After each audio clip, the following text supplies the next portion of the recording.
Prometheus, the fire stealer, heaven and earth were formed. The sea moved in and out between its shores, filled with playful fish.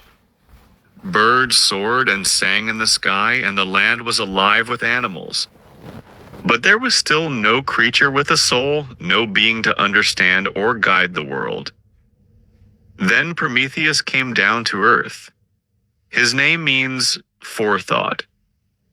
He was part of an ancient line of gods that Zeus had overthrown, the son of Iapetus, grandson of Gaia and Uranus. Prometheus was smart and full of clever ideas. He knew that a heavenly spark slept within the earth. So he took clay, mixed it with river water, and shaped it into the image of the gods, rulers of the world. To bring his figure to life, he took both good and bad traits from different animals and placed them in the heart of man. Then his friend, the wise goddess Athena, saw his creation and breathed a divine spirit into it, the breath of life. And so, the lifeless form became truly alive. This is how the first humans were made, and soon they spread across the land. But for a long time, they didn't know what to do with their powerful bodies or their divine souls. They could see, but it was like they were blind. They could hear, but couldn't understand. They wandered aimlessly like people in a dream. They didn't know how to cut stone, make bricks from clay, carve beams from trees, or build houses. Like ants, they crowded in dark caves beneath the earth. They couldn't read the signs of the seasons, didn't know when spring brought flowers, when summer offered fruits, or when winter was coming. Nothing they did had purpose. Then Prometheus helped again. He taught them to watch the stars and track time. He taught them how to count and to write. He showed them how to yoke animals to help with labor, how to tame horses for wagons, and how to build ships and sails to travel by sea. He cared for their well-being too. Before this, when people got sick, they had no idea what herbs to use, what to eat or drink, or how to relieve pain. Many died helplessly. Prometheus taught them how to make gentle cures for every illness.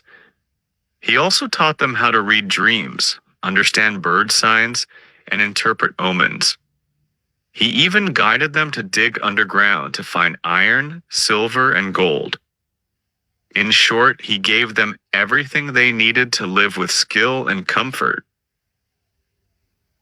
Meanwhile, up in the heavens, the gods started paying attention, especially Zeus, who had just overthrown his father Cronus and taken control. They didn't mind protecting this new creation, mankind, but in return, they expected respect and worship. So in Mecone, a city in Greece, humans and gods gathered on an appointed day to decide what people owed the gods. Prometheus came to represent mankind. He wanted to make sure the gods, as protectors, wouldn't ask for too much from humans. At the meeting in Mecone, Prometheus decided to outsmart the gods. Representing humans, he killed a great bull and offered the gods a choice of 2 portions. In one pile, he placed all the meat and fat, but hid it under the animal's stomach and skin. In the other, he stacked bare bones and cleverly covered them with shiny fat to make them look appealing. This pile looked larger. Zeus, all-knowing, saw through the trick and said, "Son of Iapetus, my noble friend, you haven't divided this fairly." Prometheus smiled to himself, thinking his trick had worked. "Mighty Zeus," he said, "choose whichever portion you like best." Zeus, though angry, chose the pile of fat-covered bones on purpose. When he uncovered it and found only bones, he pretended to be shocked. "Ah, I see you still haven't forgotten how to deceive." To punish Prometheus for this deception, Zeus took away the one thing that humans still lacked: fire. Without it, their progress would stop. But Prometheus found a way around this too. He broke off a dry stalk of fennel, climbed up toward the sun as it raced across the sky, and held the stalk in the fire until it smoldered. Then he brought it down to earth. Soon the first human-made fire was burning brightly. When Zeus saw the fire lighting up the world below, his heart filled with rage. He couldn't take it back now, but he vowed to strike back. To get revenge, Zeus came up with a new kind of punishment, one that looked like a gift. He told Hephaestus, the master craftsman, to create a beautiful young woman. Athena dressed her in a shining white robe and placed a flowing veil over her face. Her head was crowned with fresh flowers and wrapped with a golden band, crafted by Hephaestus himself. Hermes gave her speech and a clever mind. Aphrodite gave her charm and beauty. Each god gave her some secret harmful gift hidden behind her perfect appearance. She was named Pandora, meaning the one with gifts from all. Zeus sent her down to earth, where gods and humans were mingling. Everyone was amazed no one had ever seen a woman before. She walked up to Epimetheus, Prometheus's brother, who was less wise. Even though Prometheus had warned his brother never to accept a gift from Zeus, Epimetheus ignored the warning. He was delighted by Pandora's beauty and welcomed her without question. He didn't realize the danger until it was too late. Until then, humans had lived without suffering, free from pain and sickness. But Pandora had brought a sealed box with her.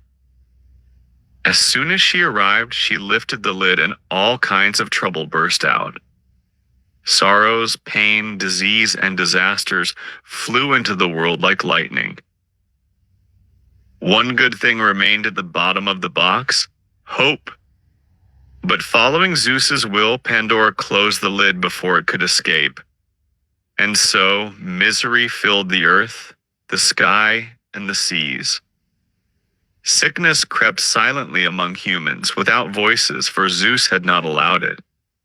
Fevers surrounded them, and death, once slow to come, now arrived with wings.